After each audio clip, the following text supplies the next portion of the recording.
Hoje vamos falar um pouco sobre doença ocupacional e doença do trabalho. É a mesma coisa?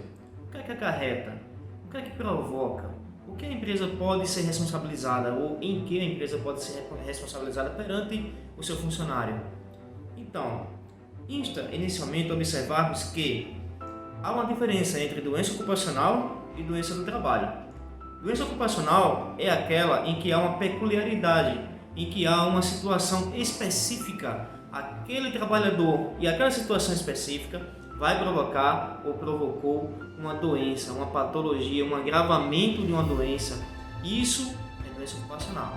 Já a doença do trabalho, ela é oriunda de uma condição ambiental, normalmente comum a determinadas profissões, como um excesso de barulho, como determinada exposição a um agente de insalubridade, e essa condição ambiental não foi combatida devidamente pela empresa e provocou a doença do trabalho, tá? Que também é um problema que pode ser responsabilizado pela empresa. E quando isso é constatado, quando essa responsabilidade ela é constatada, há implicações. Isso porque a empresa tem a obrigação de atentar-se às condições de prestação de serviço dos seus funcionários. Ela tem que orientar o funcionário quanto à posição correta de realizar determinada atividade, quanto ao EPI necessário para que ele não se prejudique, ou para que não prejudique a sua saúde, não só proteger de agentes insalubres, o que eu já falei até em outro vídeo, mas também proteger contra a realização incorreta daquela atividade que pode provocar um prejuízo a longo prazo. É comum vermos, por exemplo, operadores de caixa que desenvolvem tendinites, desenvolvem bursites. É comum vermos soldadores que desenvolvem problemas asmáticos, problemas respiratórios em virtude do que chamamos de fumo da solda, que é aquele vapor emanado quando se utiliza a solda elétrica. Então, se eu fosse citar, passaria horas citando inúmeras condições, inúmeras doenças ocupacionais ou doenças do trabalho que geram consequências quando da relação de trabalho. Importa observar o que quando ocorre uma doença ocupacional ou uma doença do trabalho e é constatada a responsabilidade da empresa, ou a corresponsabilidade, que pode ser concomitante. Às vezes a pessoa já tinha aquela patologia, mas a condição da empresa agravou aquela condição de saúde do trabalhador, e isso pode gerar também uma indenização, um problema a ser resolvido perante a Justiça do Trabalho, perante alguma comunicação. É importante observar que, caso seja constatada a presença de uma doença ocupacional, a empresa vai ter algumas obrigações. Primeiro é a emissão da comunicação do acidente de trabalho, a CAT, para que o funcionário ele possa adentrar junto ao órgão previdenciário e obter lá os benefícios que forem necessários. Se for necessário um auxílio-doença, que seja um auxílio-doença acidentário. É um erro muito comum que as pessoas se acidentam no trabalho ou são acometidas de doenças ocupacionais ou doenças do trabalho, e na hora da emissão, na hora da escolha do auxílio-doença previdenciário, não deve ocorrer isto.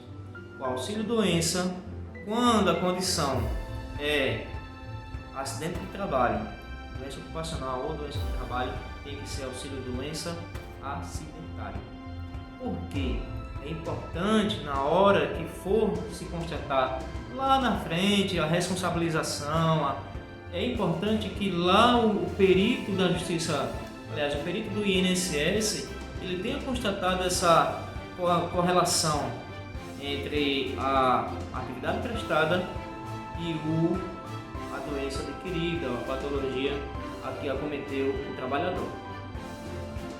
Superada essa questão, se lá na frente houver o reconhecimento dessa responsabilização, será necessário considerar quanto de perda de funcionalidade aquele funcionário teve.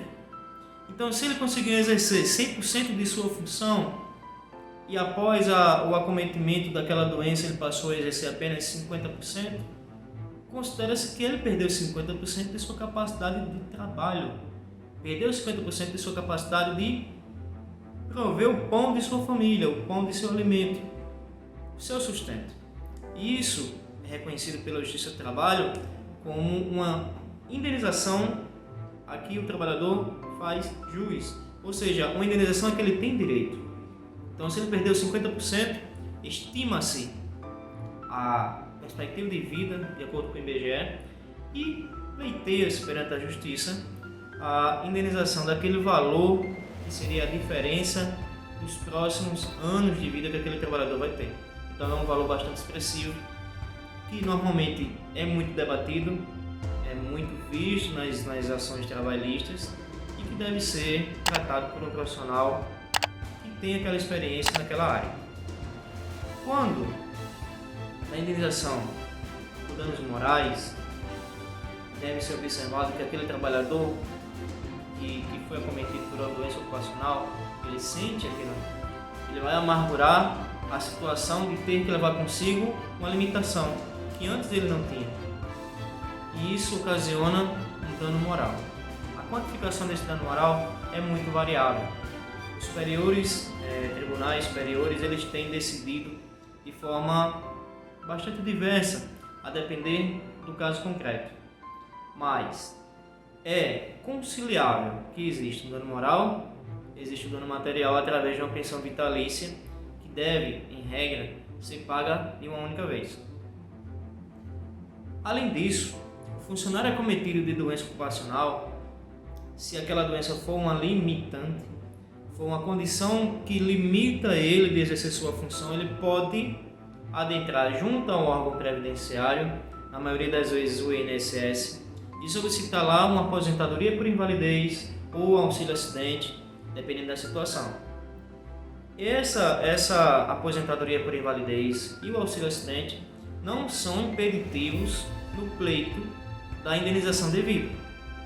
Lembrando que essas informações são informações educativas, são informações a que se deve ter, hoje em dia, com o alcance da tecnologia, da informação, se deve ter em todos os espaços, todos os conhecimentos. É importante. Cidadão bem informado dos seus direitos é cidadão que impõe os seus direitos e, consequentemente, os busca e os faz respeitar.